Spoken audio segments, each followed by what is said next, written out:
वेद बातमीचा, लढा सत्याचा, निर्भीड पत्रकारितेचा, राजकारणातील महत्त्वाच्या बातम्यांच्या अपडेटसाठी आजच आपल्या YouTube चॅनलला क्लिक करा आणि रोज अपडेट मिळवण्यासाठी चॅनलला सबस्क्राइब करा. नमस्कार, आपण पाहत आहात वेद बातमीचा.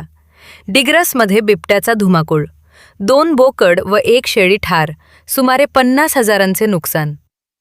राहुरी तालुक्यातील डिग्रस गावात बिबट्याने मध्यरात्री धुमाकूळ घालत 2 बोकड आणि 1 शेळी ठार केल्याची घटना घडली आहे. या हल्ल्यात आकाश रंगनाथ राऊत यांचे सुमारे 50,000 रुपयांचे नुकसान झाले आहे. मिळालेल्या माहितीनुसार मध्यरात्रीच्या सुमारास आकाश राऊत यांच्या घरासमोरील पटांगणात शेळ्या बांधलेल्या होत्या. त्याचवेळी घरातील आजी खाटेवर झोपलेल्या असताना अचानक बिबट्याने हल्ला चढवत 3ही जनावरांचा नरडा घोटला. ही घटना उघडकीस आल्यानंतर परिसरात भीतीचे वातावरण पसरले आहे. घटनेची माहिती डिग्रस विविध कार्यकारी सोसायटीचे माजी चेअरमन मोहन काळे यांना देण्यात आली. त्यानंतर उपसरपंच रावसाहेब पवार यांनी तातडीने राहुरी वनविभागाशी संपर्क साधला. माहिती मिळताच वनरक्षक S. गवळी आणि वन कर्मचारी मोरे यांनी घटनास्थळी धाव घेत पंचनामा केला.